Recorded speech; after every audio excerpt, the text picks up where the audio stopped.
Meron na namang bagong na-produce na artista ang kamera. Akala ko ang mahilig mag-produce ng mga bagong talento etong Viva Max. Aba. Ang kamera pala ay mahilig din mag-imbento o di kaya mag-produce ng bagong mga artista. Yung tipong may kasamang pag-iyak-iyak. Diba? Gago! Naku po. Kitang-kita naman ho natin, di ba? Ito na namang bagong si Garma. Si Garma na siyang nagsabi na kesyo daw, di umano, si Pangulong Duterte ay nagbibigay ng reward money sa mga pulis na ipinapadaan sa isang tao na dumadaan kay Bongo tapos dumadaan sa isang tao. Grabe. Napakadami namang dadaanan yan. Ang dami naman dinadaanan bago makaabot dun sa taong mabibigyan ng reward. Hindi ba pwedeng diretso na lang? Bakit ang dami pang dinadaanan? Hindi ko talaga maintindihan itong mga bagong script ng mga artista ng kamera. Gago! O ito pakinggan natin kung ano na naman tong bagong script ng kamera. Etong kamera sa totoo lang dapat alam nyo, magpalit na lang tayo ng banateros. Kayo na lang kaya ang maging vlogger. Kami na lang umupo dyan. Pag kami umupo dyan, gagawa talaga kami ng batas. Hindi kami para mga vlogger. Hindi kasi sa totoo lang, nakalimutan na ho ba natin ang definisyon ng isang kongresista? Gumawa ng batas. Yun ang primary work or job description ng isang congressman, gumawa ng batas. Hindi mag-train ng artista.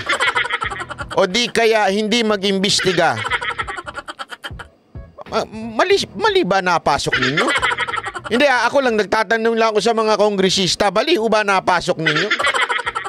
Ang gusto nyo atang pasukin ang pagiging judge o justice, implementing ng justice.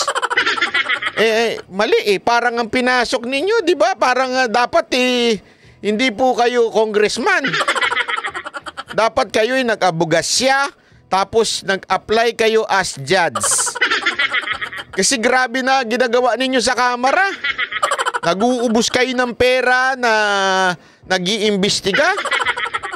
Hindi naman kayo mga nag-uusga, nang-iimbestiga. Trabaho ng pulis, nag-iimbestiga. Trabaho ng NBI, nag-iimbestiga. Nanguusga, trabaho ng judge. Hindi ko maintindihan. Pakinggan natin to Pasok. Kapwa itinanggi ni Senador Bato de la Rosa at Senador Bongo ang pagdawit sa kanila ni retired Police Colonel Royina Garma sa umano'y reward system sa drug war. Ipinagtanggol. Alam mo, noong unang kita ko pa lang dito kay Garma, duda na ako Kasi tandaan ninyo nakailang araw na ho sila. Yung una, medyo tumatanggi-tanggi pa siya, pero duda na ako yung paiyak-iyak niya. Duda na ako. Hindi kasi alam mo, ewan ko ito mga kababayan ito, kung ikaw nagsasabi ka ng totoo, di ba? Hindi ka na kailangan umiyak-iyak. Hindi ka na kailangan magdrama-drama. Kung nagsasabi ka ng totoo, di ba? Sasabihin mo diretso, ito alam ko.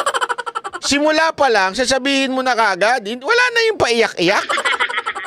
Una pa lang, nung unang kitang-kita nyo naman na nangyari sa kanya. Ito, hindi, para lang siya kalaman ng iba Yan si Garma, nung una, umiyak yan dahil na-contempt siya. Yung mga bully nating mga congressman, yung mga... Ayoko na lang magsalita ng masama o magmura. Dahil talagang mga bully, sa bagay, yung iba kasi dyan, NPA. Di umano. Hindi, yung iba talaga dyan. Kung hindi naman NPA, dating NPA. Di umano. Diba? Kaya yung asal nila asal balasubas, asal rebelde. Napakabuli. Kasi nga po, alam naman natin yung iba dyan, ganyan talaga di ba? So, ano nangyayari dyan ngayon? Tingnan natin ha. Dinigo si dating Pangulong Rodrigo Duterte. Nakatutok si Mav Gonzales. Up to 2021. 6 na SONA. Tuwing binabanggit ni dating Pangulong Duterte ang war on drugs, nagpapalakpakan po ang lahat. Hindi lang palakpakan, sir. Standing innovation. Standing ovation pa. Pagka nagsoso na si Pangulong Duterte. At alam naman natin yan, mga kababayan. Gago na lang. Gago na lang. Katulad na lang ng mga pinklawan. Pinklawan vlogger. Katulad ni... Hindi ko sinasabing gago to si Richard, Pero yung mga pinklawan vlogger, mga gago. Bakit kanyo? Abay, tuwan-tuwa. Tuwan-tuwa na walang namamatay ngayon. Tuwan-tuwa at iniipit nila ang isang presidenteng dati pong nagbigay ng kapayapaan sa Pilipinas. Kasi nga po, yung mga vlogger na yan, mga pinklawan na yan, mga walang alam yan. Nasa alta sa syudad yan. Hindi naglalakad yan sa karsada. Hindi nagdadaan yan sa mga iski-iskinita. Pero tayong mamamayang Pilipino, alam natin na talagang ang drug war ni Pangulong Duterte ay isang epektibo. Kung wala yung drug war ni Pangulong Duterte noon, 'di ba? Sinasabi nga natin baka yung baka ang nagbebenta na ng shabu sa tindahan na. Totoo naman, 'di ba? Bakit? Nangyayari ngayon Baka nga pati yung mga nagagarilyas, hindi nagarilyas, shabu na, shabu. Mali. Totoo naman Kita nyo yung talamak ngayon. Talamak ng mga krimen. Nara-riding in tandem. Dami nang ang kamote. Ang dami pag riding in tandem. Di ba? Totoo naman Hindi na ko tayo safety ngayon. Maniwala kayo. Sige nga tanungin ko. Kayo mga magulang. Kayong mga magulang na may anak. Tanungin ko kayo. Safe ba ngayon? Safety ba mga anak ninyo? Pag umuuwi galing sa eskwelahan. Kailan kayo mas nakaramdam ng safety? Ngayon o nung panahon ni Pangulong Duterte? Huwag na tayo magpaligoy-ligoy. Di ba? Kayo mismo, lalong-lalo na tayong mga nasa C&D.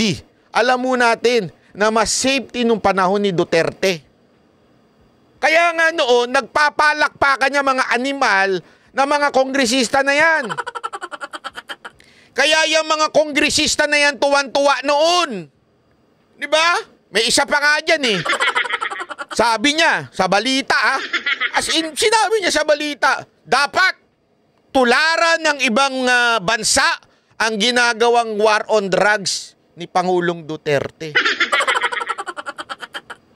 Pero ngayon bida-bida sa pag-uusig kay Duterte. Gago lang, di ba? Tuloy. Standing ovation. Tapos bakit ngayon sinisisi siya? Bakit ngayon mag-isa na lang siya? Bakit? Hindi ba kayo nakinabang?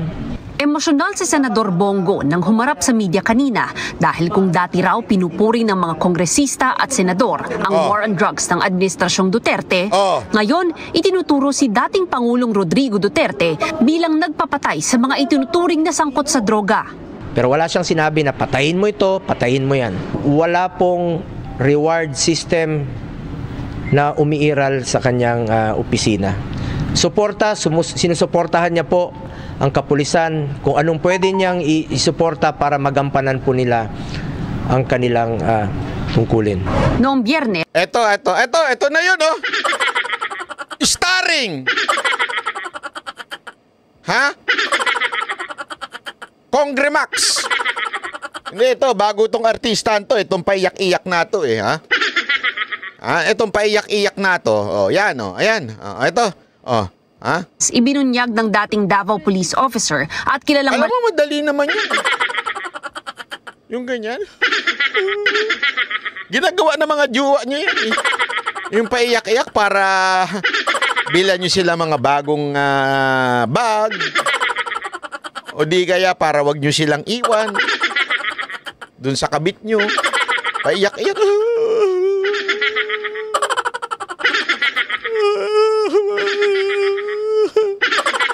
Ang dali niyan eh.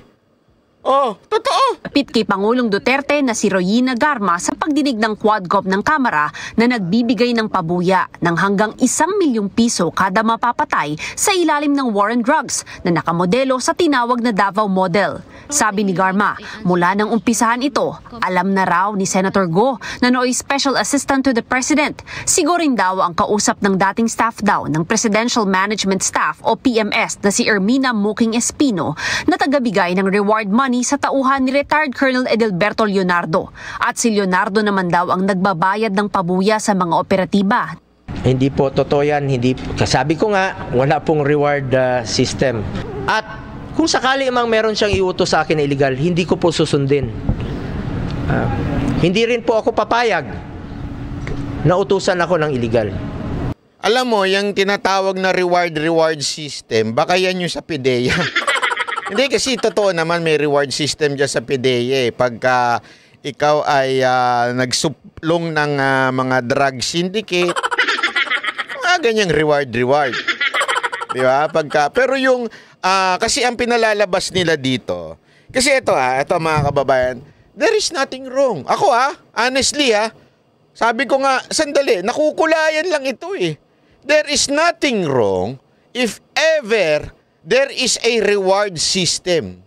Halimbawa, meron kang isusuplong na syndicate, i-reward ka. Walang problema yun eh.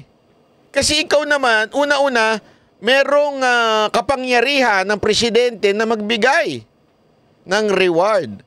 Kaya lang, kinulayan nila eh. Ang dating nung reward na sinasabi nila, parang pumatay ka, may reward ka. No matter what, kung sino yung patayin mo. Dinagdagan na nila. Pero kung sa reward at reward lang, halimbawa, merong nagtagumpay na operatiba dahil meron silang success operation. Pwede ho, meron nung kakayanan at meron pong karapatan at legally, pwede hong magsabi at mag-reward ang isang presidente na para doon sa grupo na yun. Itong operative na ito, i-reward na natin kasi they're performing well. They're performing doon sa legal na paraan. Kaya lang, kinulayan na nila na, hindi, basta pumatay ka lang. May reward ka na. Gayunpaman, itinatanggi ho yan ni Senator Bongo, ni PNP Chief Bato, dating PNP Chief Bato, maging si PNP Chief Elezar. Nakakita ko yun sa balita eh. Sabi ni PNP Chief Elezar, the only time na nagkita kami ni Pangulong Duterte ay sinasabi nga niya na just do your job legally and we will support you. Yun lang.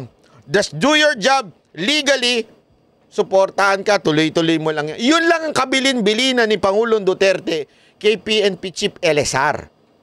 Si Elezar, hindi huya maka-Duterte. Nung tumakbong senador yan, kay Lacson yan.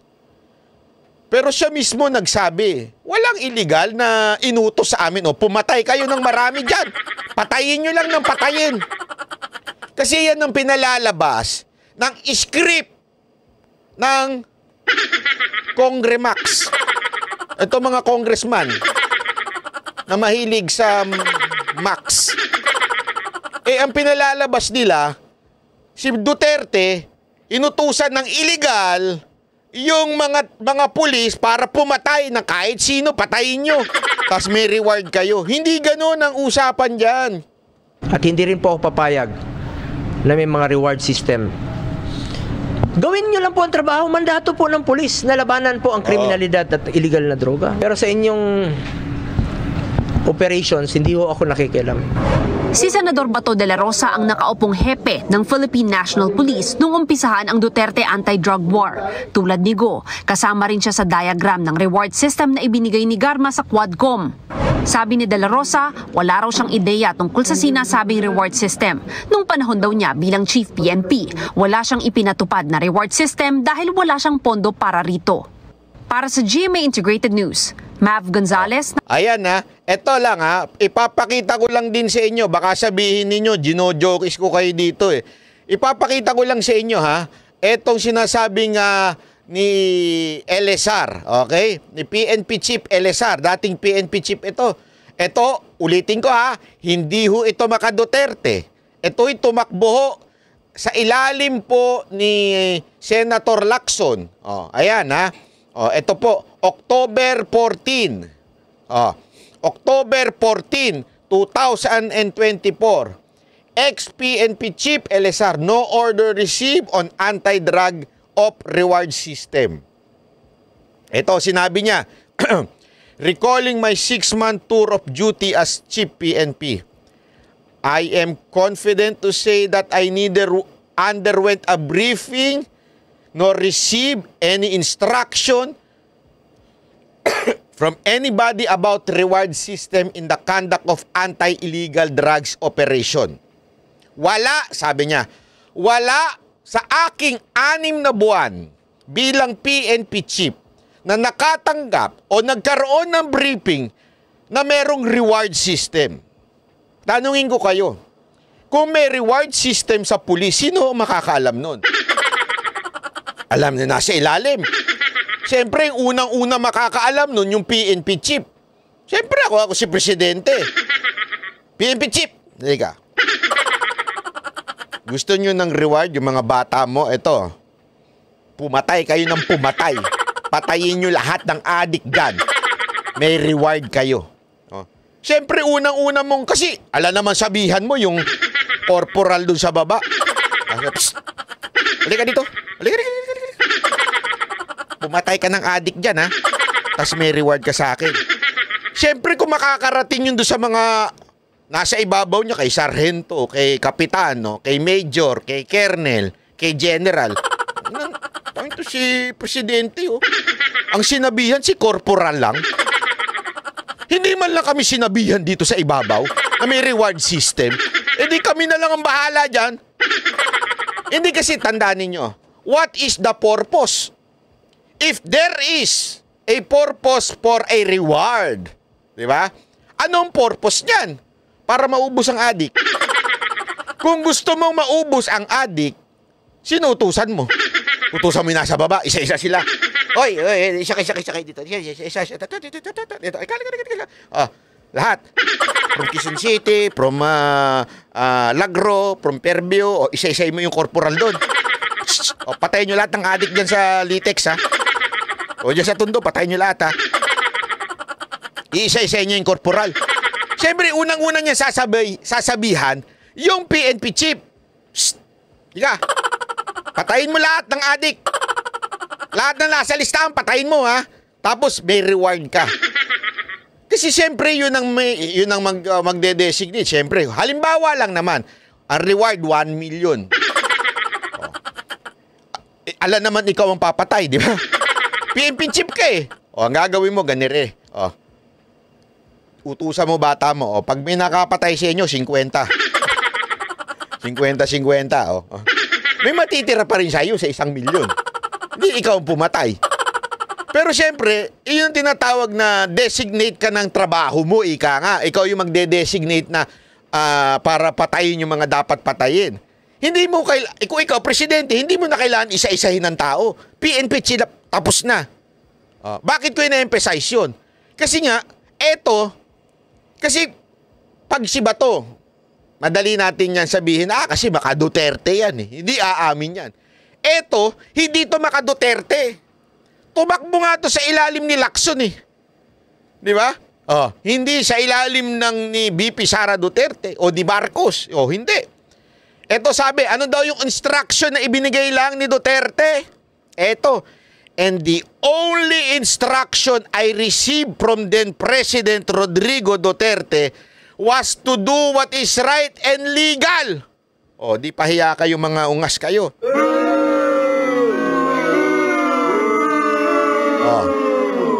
Sira ang kwento nyo. Eto na lang eh. O ikaw, abogado. Sige. Okay, ikaw na lang, judge. Okay? Sino mas paniniwalaan mo?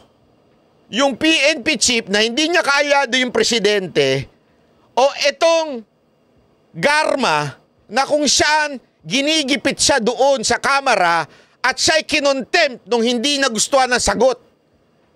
Sino mas papaniwalaan mo? Ikaw, judge kang matino. Hindi ka maka Duterte, hindi ka maka Marcos, judge kang matino. Ang itinuturong mastermind, si Duterte. Eto, hindi maka Duterte, walang sinabing illegal na inutos si Duterte. Eto, kamera, against kay Duterte. Pag hindi nagustuhan ng sagot, kino-contempt nila. Sino ngayon na mas paniniwalaan mo? Etong against kay Duterte o itong hindi naman talaga Duterte pero nagsabi ng walang inutos si Duterte ganyan? O itong against kay Duterte at sinabing oo, inutusan ni Duterte yan na pumatay ng illegal. Kung ikaw may utak na tuwid pa ha, hindi pa nalusaw ng pera, sino mas paniniwalaan mo doon sa dalawa? Gamit ka ng utak. Hindi, simpleng logic lang yan. Sinong paniniwalaan mo? Di ba? Simple. Eto, tandaan ninyo, ang kamera, every time hindi nila gusto ang sagot, contempt ka. Kaya nga ang tawag sa kanila, House of Contempt. At hindi biro ang makontempt ng kamera. You know why? Hindi naman po sa kamera ikukulong eh. Talagang sa city jail ikinukulong eh.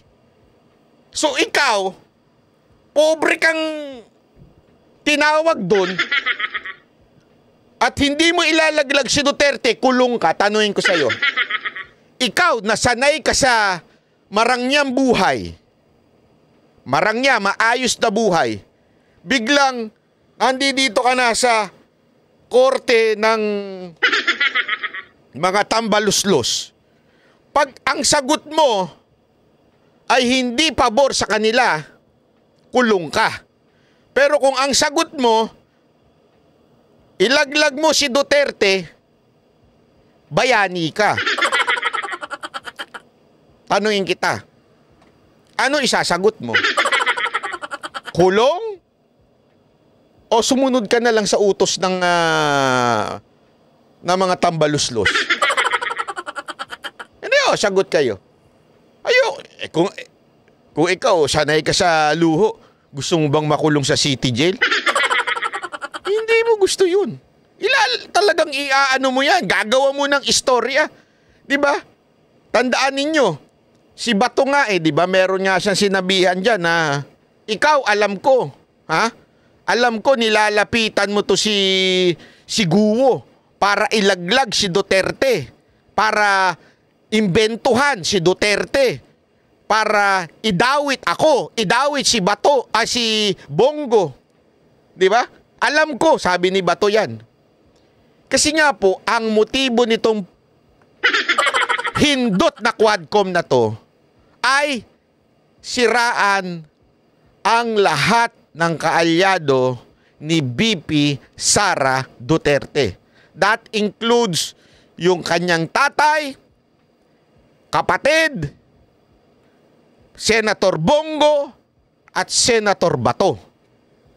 Yan ang kanilang anyone na dumikit kay BP Sara Duterte, kailangan nilang sirain. Para tandaan ninyo, election is just, somewhere out there. It's near. Malapit na po election, so kailangan na po magkasiraan. Di ba po? Paano ko nasabi yan? Hindi, baka sabihin nyo, niloloko ko kayo. Paano? Eto, may papakita ko sa inyo. Eto. Sino isa sa mga namumuno dyan sa kamera?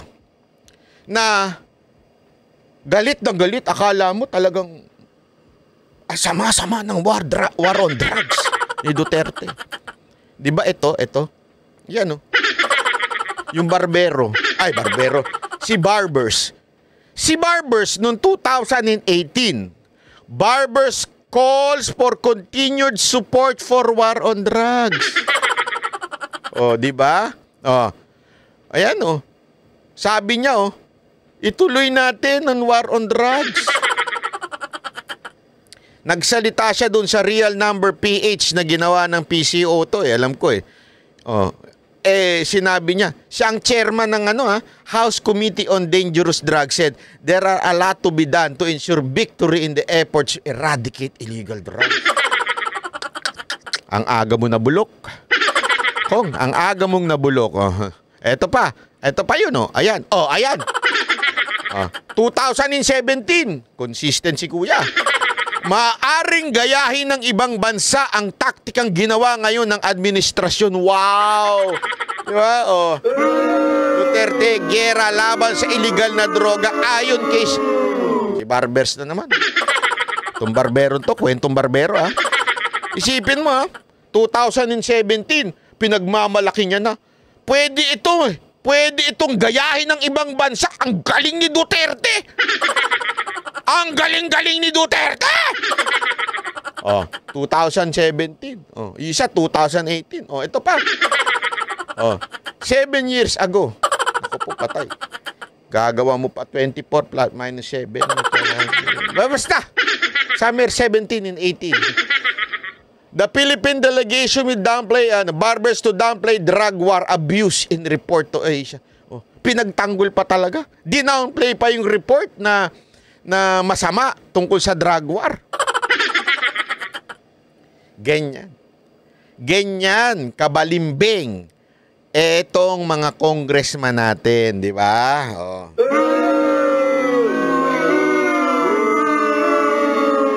Kita nyo naman ngayon ang galawan. Ang galawan ng Quadcom, wow, parang ang sama-sama ng ginawa ni Duterte pagkatapos niyang iligtas ang bayan natin.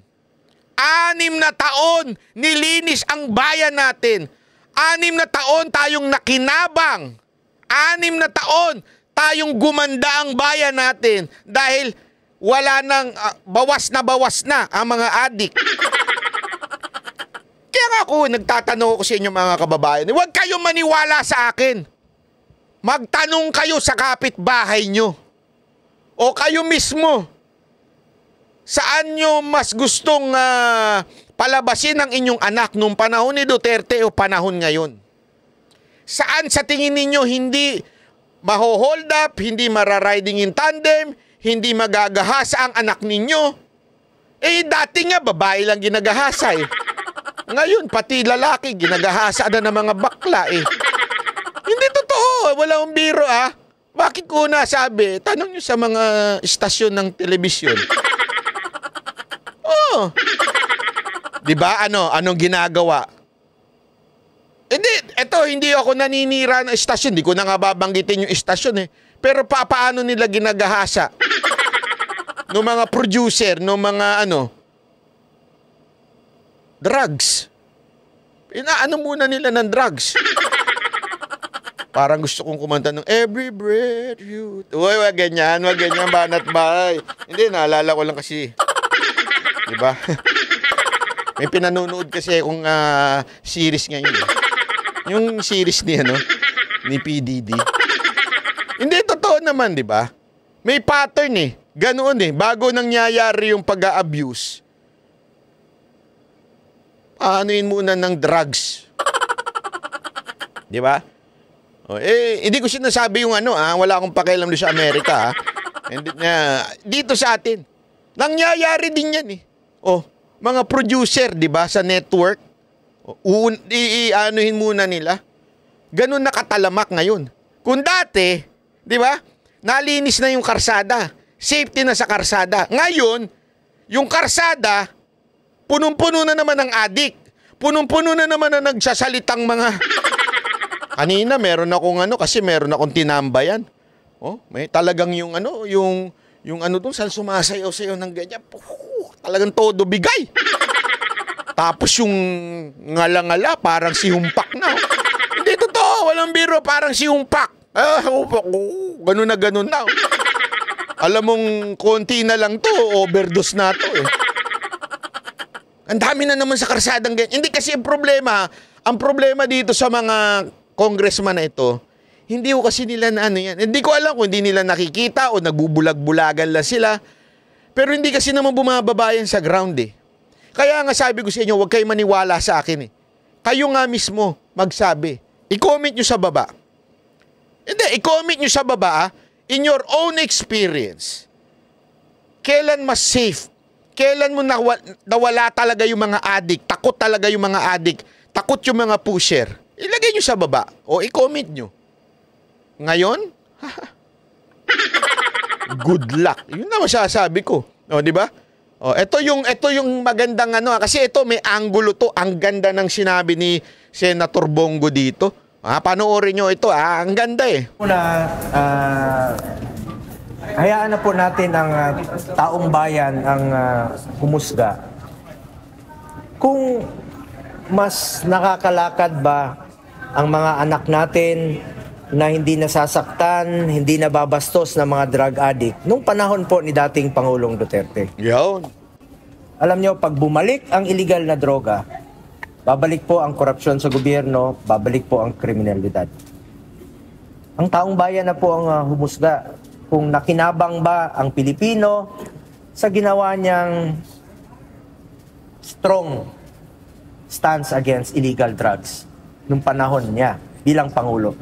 Yan ang isa sa kanyang pinangako. 2016, yan ang kanyang pinangako sa Pilipino. Lalabanan niya ang illegal na droga, lalabanan niya po ang kriminalidad. Nakinabang tayo, yung mga OFWs. Yan. May peace of mind sila na nagtatrabaho sa abroad na hindi nasasaktan ang kanilang mga anak at hindi nababastos ang kanilang mga anak na naglalakad sa gabi. Nakakauwi ng safe, nakakauwi ng hindi nasasaktan.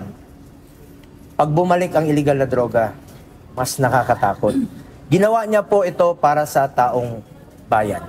At nagkaroon po siya ng mataas na approval rating nung nag-umpisa ang kanyang administrasyon hanggang natapos 87% ang kanyang approval rating dahil sa kanyang strong stance or strong position against illegal drugs.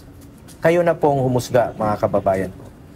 At dun sa ukol naman sa reward system, wala pong reward system. Full support po si dating Pangulong Duterte sa police, sa uniform personnel.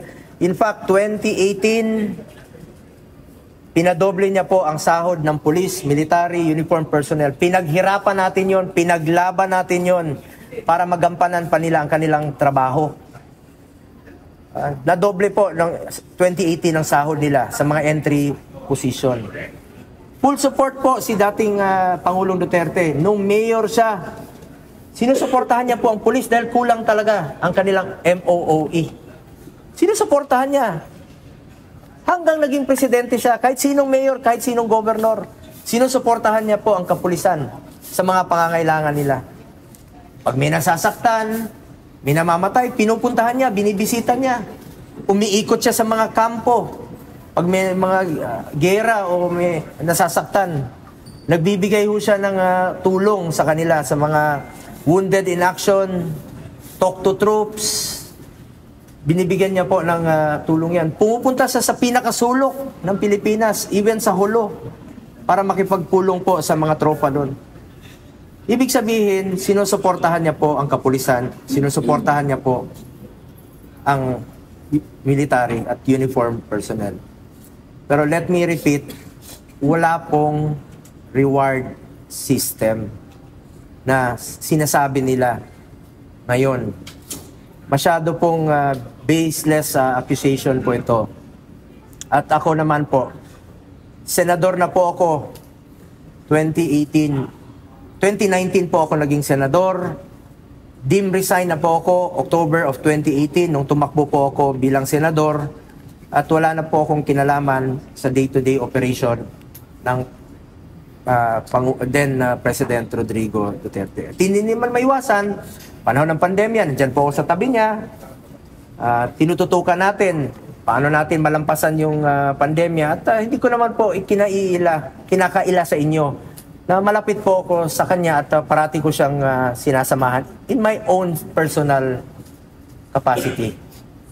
Pero wala pong reward system na umiiral sa kanyang opisina.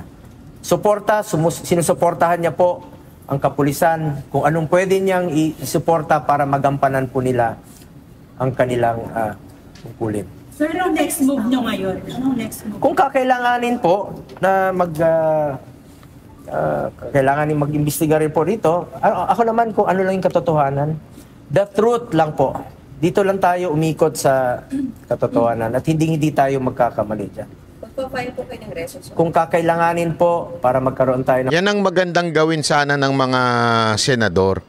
Mag-file talaga sila ng resolution na kung saan imbestigahan. Kasi si Garma, halatang-halata naman eh. Siyempre, yung Quadcom, ang target noon si BP Sara Duterte. Kaya lahat ng kaalyado, katulad nila Senator Bongo, Senator Bato, at ang kanyang tatay, talagang ididiin. Ngayon, dito sa Senate, sana magkaroon ng investigasyon din.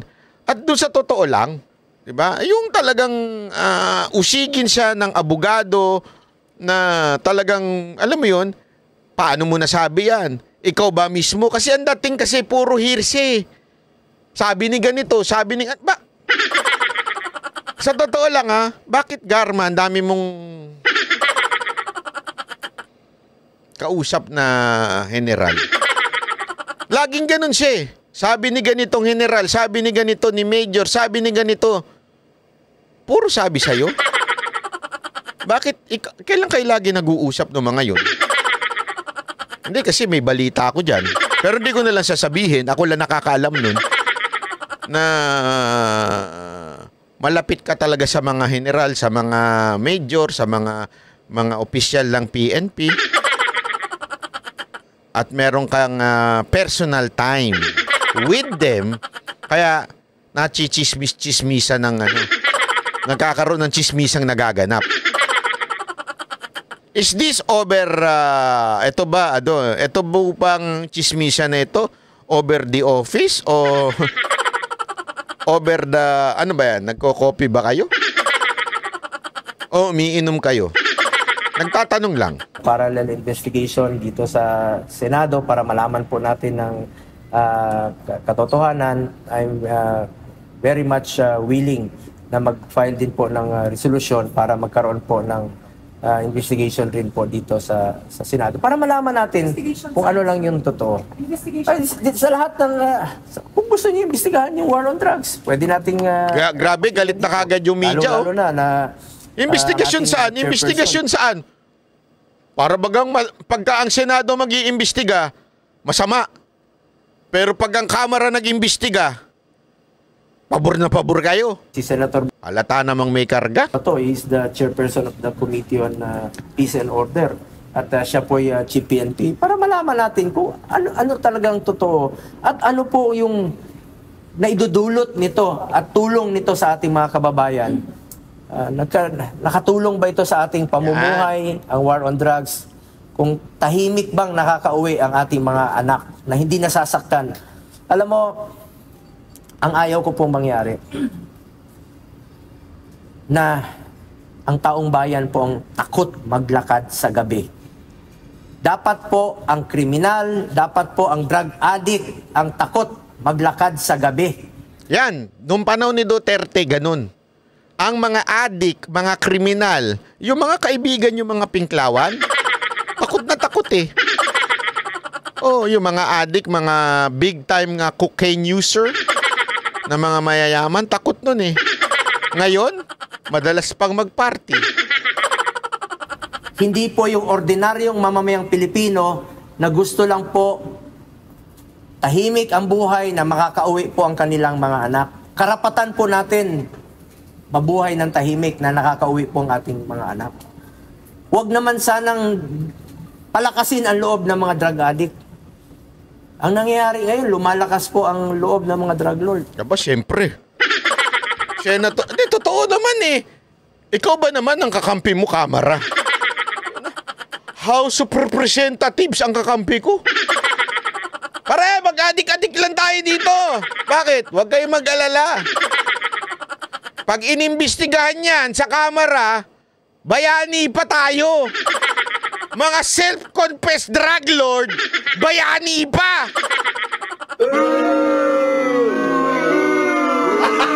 Gago! Oh, kaya party-party na lang tayo. Di ba? Enjoy na tayo. Ay na, pagkakataon na natin to, 6 na taon tayo nabulok sa kangkungan eh. 6 na taon tayo nagtatago eh. Oh, wala na si Duterte. Magsaya na tayo. Ha?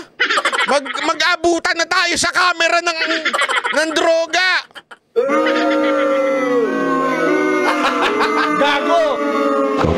Ikaw talaga? Ambi. Partikular niyo po bang maiimbestigahan si yung claims ni Garma, sir? Lahat na po, pangkalahatan. War on drugs, kung kakailanganan natin pagdinig. Sir, may staff daw. Kamara on drugs. Hindi nyo imbestigahan? Kasi ang dami ng addict dyan sa Kamara ngayon eh. Addict sa puwit. Sa tumbong ni Crocodile. Si Mookie, nakasama daw dun sa financial... Hindi po totoo yan. Hindi po totoo yan. Sabi ko nga, wala pong reward system. So ang mga trabaho ng mga to, mga staff, administrative matters, presidential engagement, schedule, appointments. Kawawa naman yung mga Pilipino na mga ordinaryong staff na nagtatrabaho, nadadamay dito sa mga baseless accusation, mga hearsay. Sa totoo lang po, ulitin ko, kahit na 2018, wala na po ako sa Office of the President. Wala pong pinapairal na reward system ang Office of the President o si dating Pangulong Duterte. Salamat po. Pero sir, may staff kayo ng Mookie. Sir, anong role niyo dun sa buong... Alam mo, ito matindi kasi dito eh ha. Ito ha. Ganito nasasayang ang pera ng taong bayan. Alam nyo ba na may 8 hearing na dito sa patungkol dito sa Quadcom na ito? May 8 hearing na. Okay? 12 hours or more ang bawat isang hearing. Anak ng wewe. Isipin nyo yun 12 hours sa bawat hearing. Oh, nakailang na yun? Umabot na yun sa 100 oras. Bakit? 8 hearing na yan eh. Oh, ang tanong. Tanong.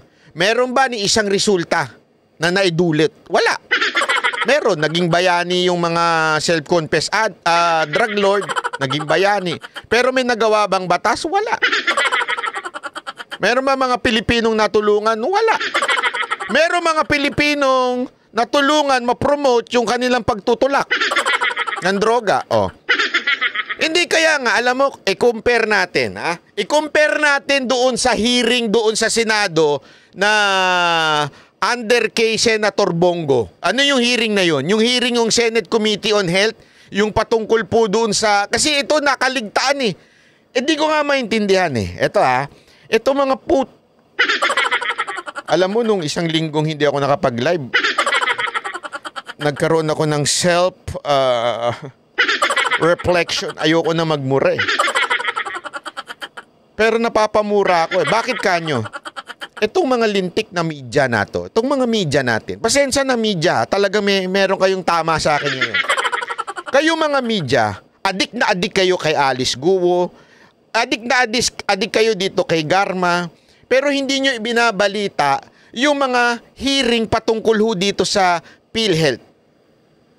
Ano ba nangyari?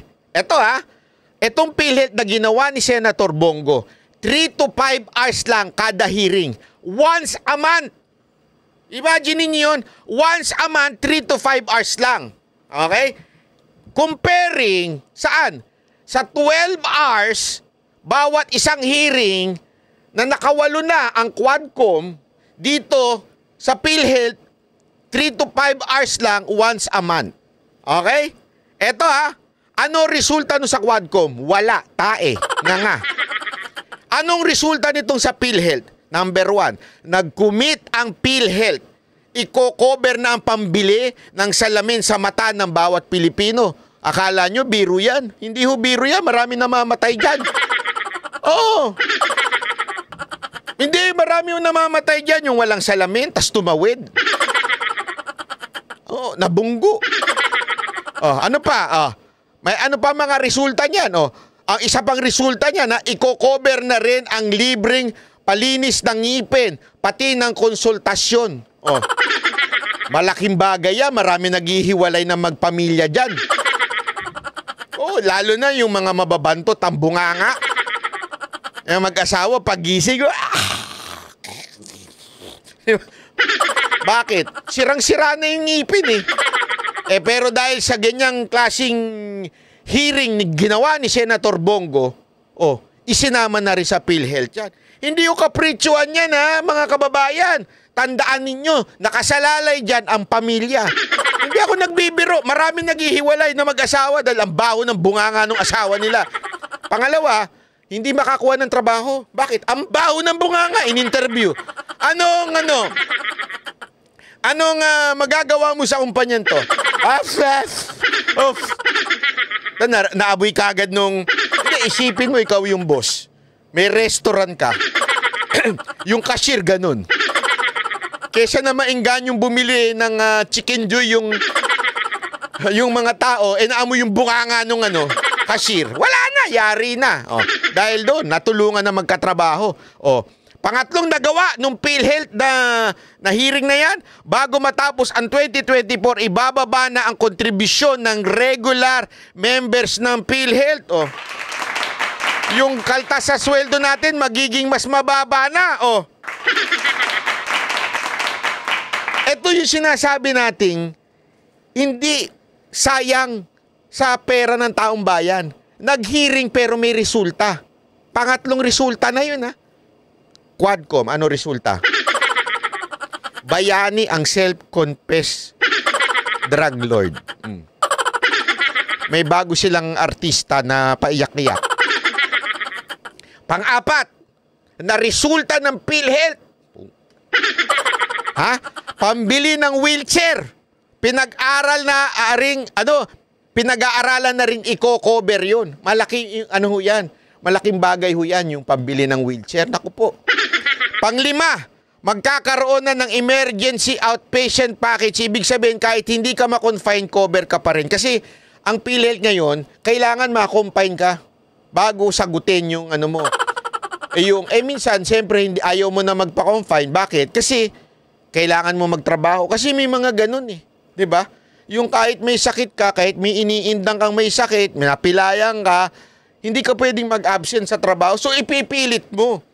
Ang mangyayari nun, hindi na cover ng PhilHealth. Pero dahil ngayon, dahil sa hearing na yan, nag-commit na ang PhilHealth na i-cover na nila yan kahit hindi ka pa i-confine.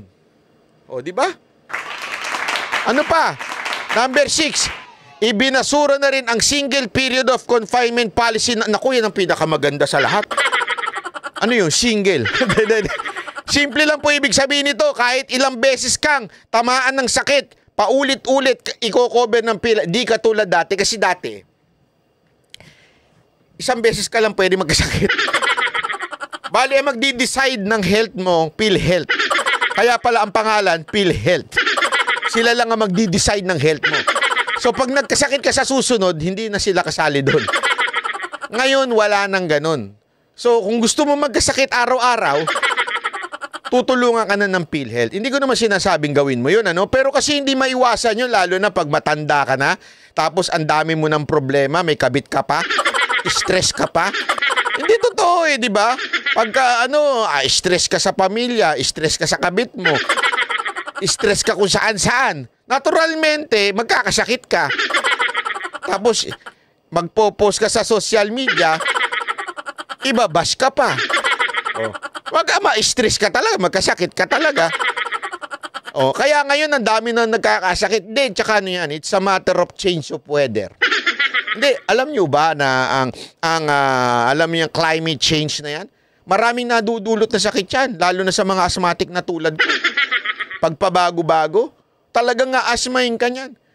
So, dati, eto walang biro ito. Ako kasi asthmatic ako. Alam ko yan.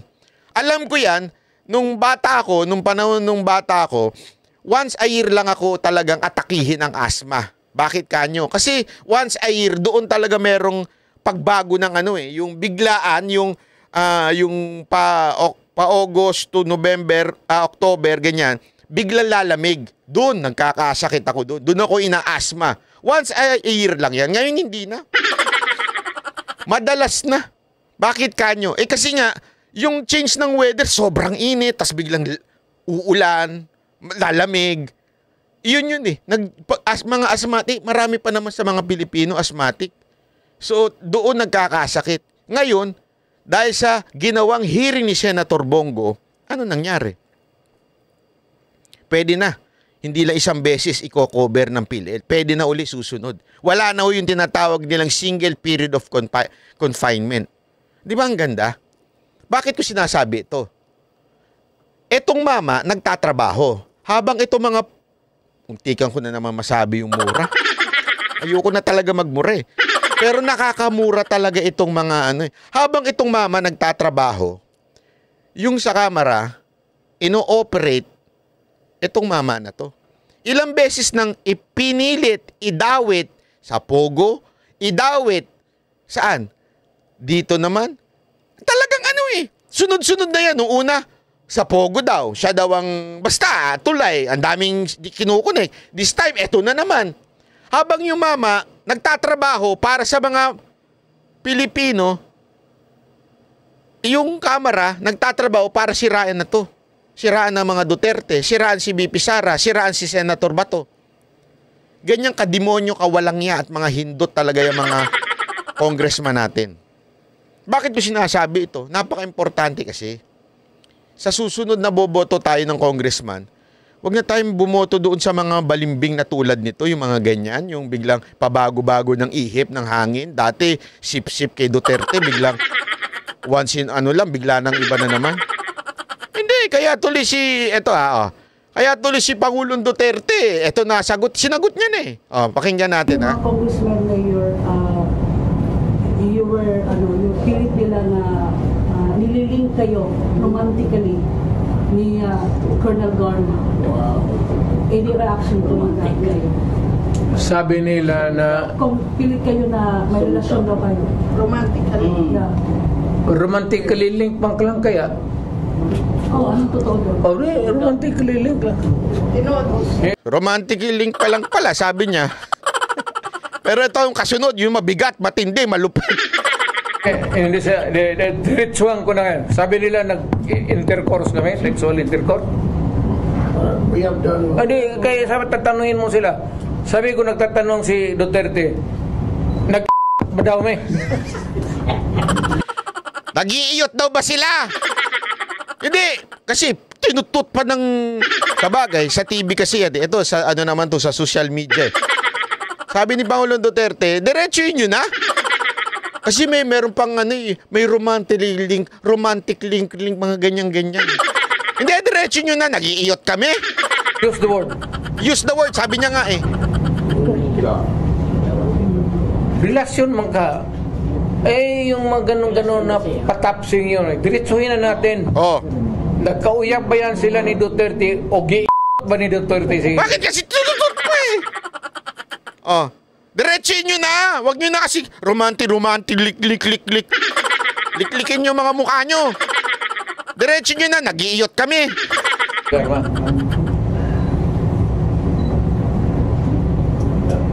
Diretso na.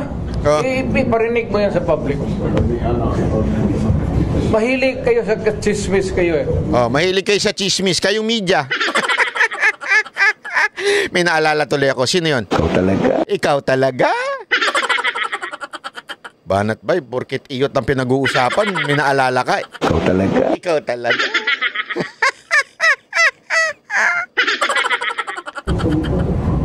Kasi kayo mga chismoso, may romantic league pa. Ikaw talaga. Ikaw talaga.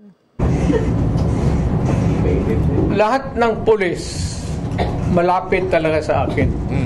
Alam ninyo taga Davao na ang pulis magkakaso lalo na in the performance of duty, akin talaga yan.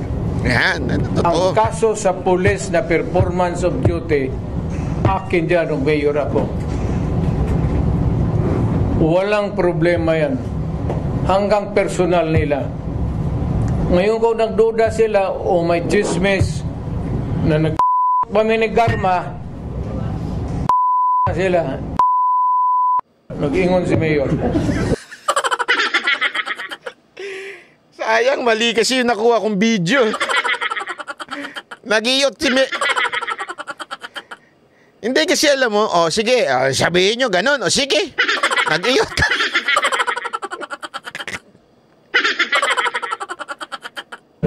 Para wala na isamok. Di ba? Kasi gusto nyo ng chismis, sige, nag-iyot na kami.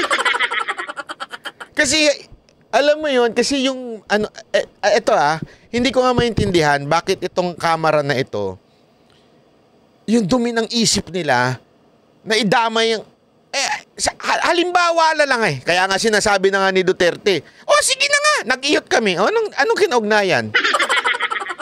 Anong ibig nyo sabihin? Anong pakialam nyo? Inggit kayo? May mga kaiyutan naman din kayo? Tinatago nyo lang? Kaya kayo nakagana Nahuli nga kayo na Kasi hindi nga kayo nakikipag pero nagbibidya call naman kayo. Ang hirap sa inyo kasi mga chismosa kayong nasa kamera Pati hindi na dapat pinag-uusapan, pati yung lagi na lang inililing kay Duterte, tsaka alam mo, si Pangulong Duterte, kita nyo naman yung kanyang entourage. Ang gaganda. Yung mga niya, talaga naman.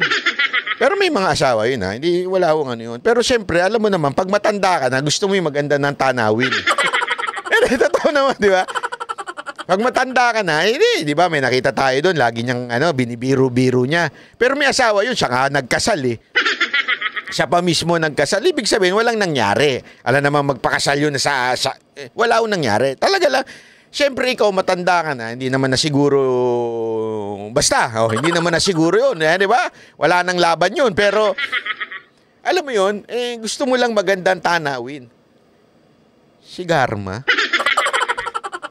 Kahit saan kung tingnang anggulo Hindi naman siya tayo, hindi naman tayo pogi, pero hindi kasi, kunwari sabihin nyo, kunwari lang, itong, halimbawa lang, itong wag na nga. Itong babae na ito, nanlalalaki. Alam mo kung sino yung lalaki? Si Banat Bay. Maniniwala ba kayo? Halimbawa lang di ba? Maniniwala ba kayo? Sa lahat naman ng manlalalaki, sila Banat Bay pa. So, ano ibig ko sabihin? Si Pangulong Duterte, Pangulo siya, Presidente siya, makapangyarihan siya. Talagang gusto siya, alam mo yun, ang lakas ng karisma niya sa kababaihan. Tapos si Garma, hindi, kayo na lang ang sumagot. Hindi na ako sasagot Hindi naman sa tayo, hindi na ako sasagot. Pira naman kayo, di ba? Medyo si Duterte yan Ang lakas ng karisma niyan, lalo na sa personal. Alam niyo ba si Pangulong Duterte, matangkad ng konti? Akala niyo lang maliit, lalo na nung dati, matipon nung yan. May dating talaga yan. Kahit ganyan yan. Lalo na kung ikaw presidente ka. Yung mga congressman nga dyan, ang papangit. Yung mga jowa nila, ang babata Yung iba, nasa Viva Max pa Ay! Sorry naman. Hindi, totoo nga, di ba? Anong ibig ko lang sabihin? Isa lang ibig ko sabihin. Si Duterte pa. Kung gusto niya mambabae, kung gusto niya na mag-chicks, si Garma. Diyos mio, Marimar. Di ba? Ikaw talaga. Ay! Kinikilig talaga ako. Pagka nakikita ko ito si Abalos. Ikaw talaga. Talaga. Gumaganong-ganong pa siguro.